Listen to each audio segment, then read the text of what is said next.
Good morning, all of you. Continuation of different uses of present tense. And first one is different uses of simple present tense.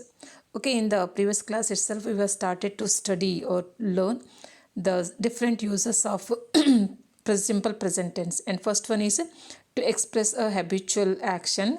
Habitual action, the action that is the action which takes most of the time, regular action, and also to express general truth, permanent truth, or universal truth, universal fact, we use simple present tense.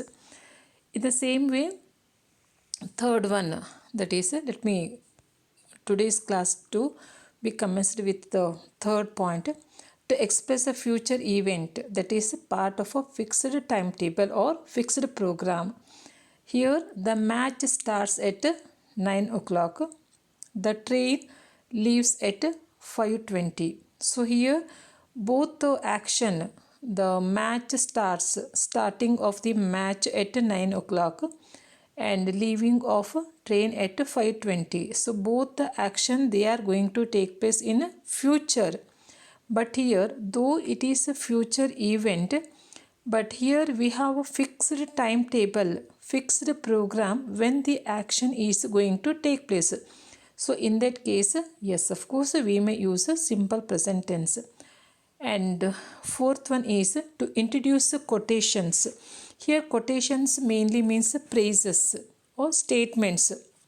For example, Keats says, Keats, a very famous English poet, John Keats, a thing of beauty is a joy forever. Here, a thing of beauty is joy forever. It is a statement, it is a quotation, it is a praise. And Keats says, Keats, it is a subject, says, it is a verb. So it is in simple present tense. Keats says, subject and verb. So Keats says, so to indicate, to express quotation, praise or statement, yes, we may use a simple present tense. So Keats says, it is a simple present tense.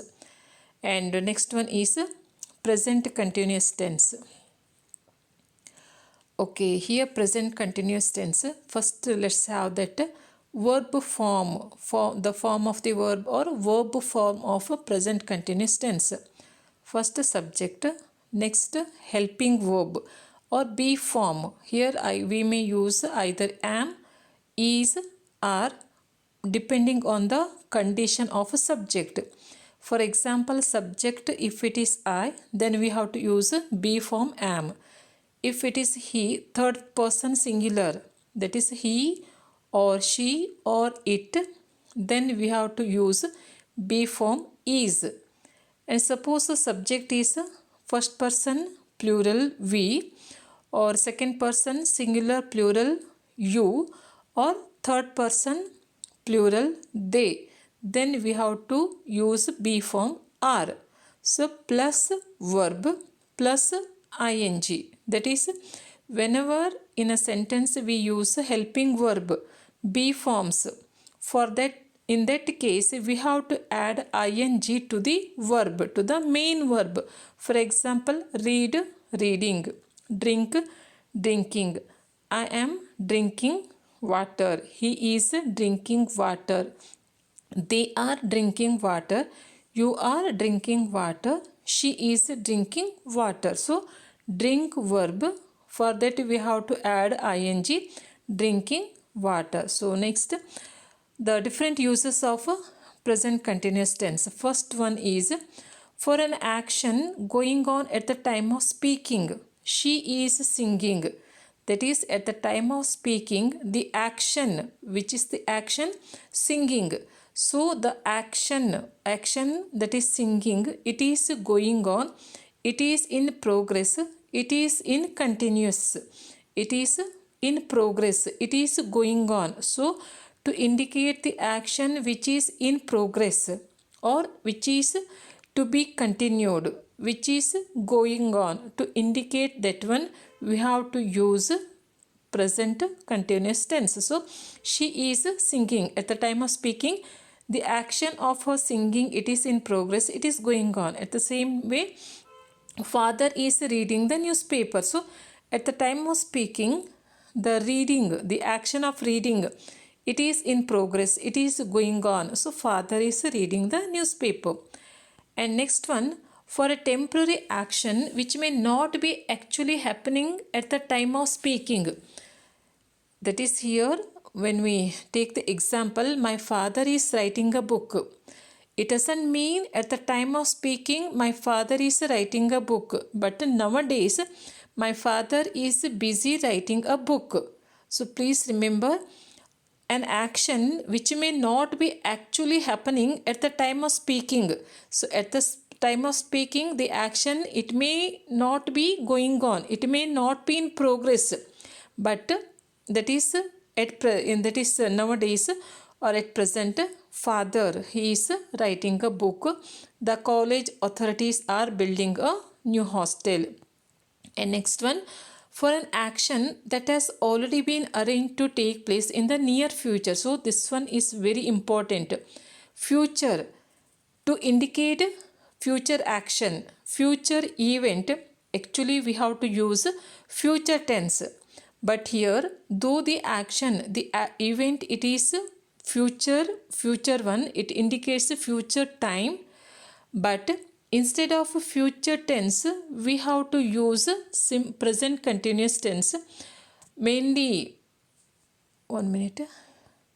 Yes, present continuous tense. Here mainly because that is here one more very important thing. The action has to take place in a near future.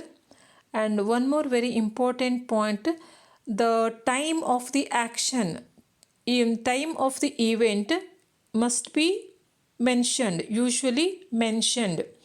Though here the action, it is going to take place in future, but we have to use simple present continuous tense. And when we use present continuous tense, that means the action is almost confirmed, action is surely going to take place.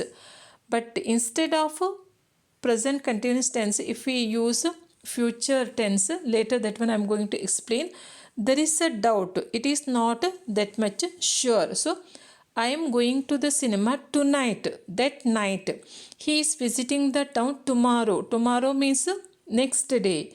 So mainly indicates the future action. But here clearly, and one thing, in a near future, both the actions, going to the cinema or visiting the town, both the actions, the time of both the actions have been mentioned, and they both are going to take place in a near future. So in that condition we have to, and also for the more confirmation, to make it sure, we have to use mainly present continuous tense. And next one is present perfect tense.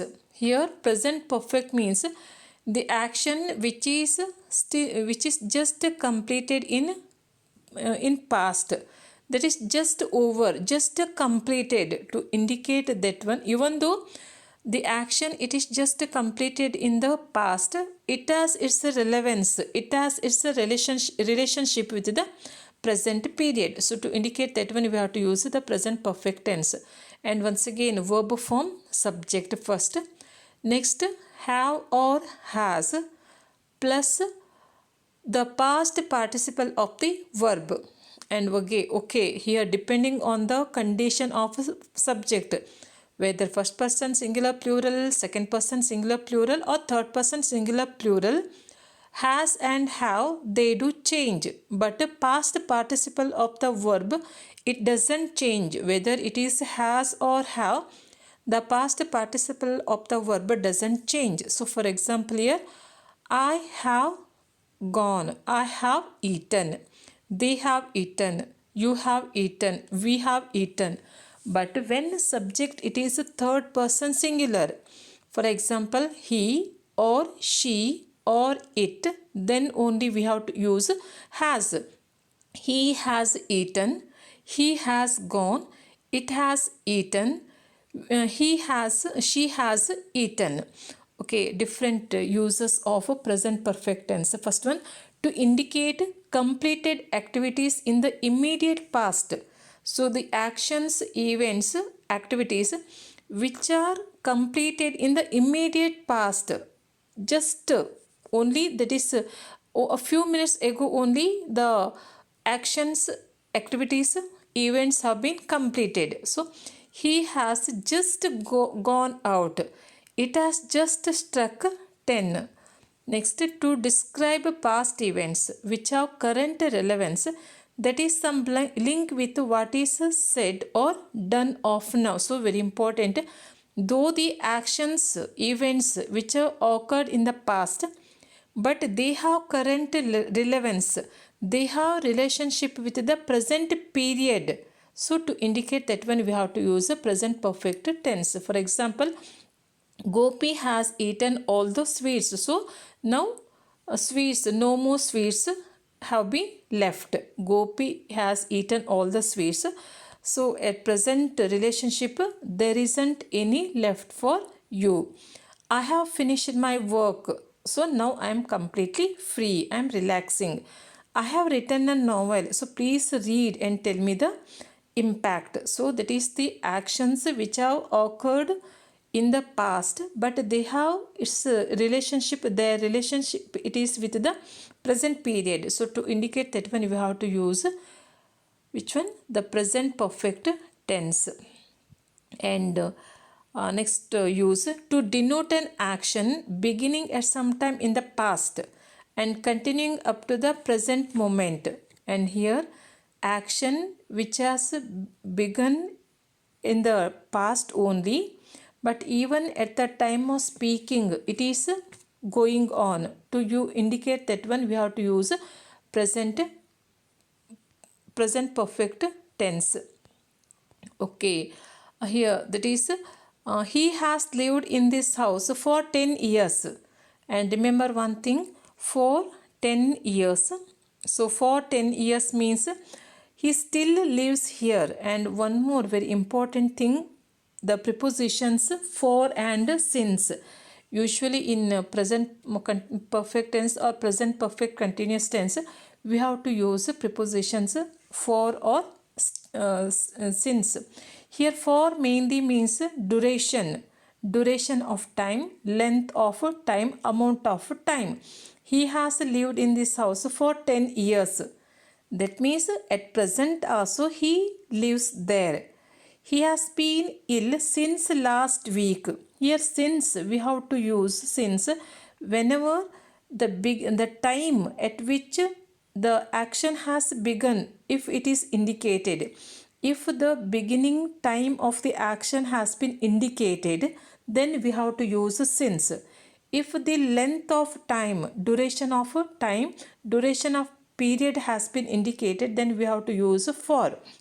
So she has been ill since last week. That is last week only she has not feeling well.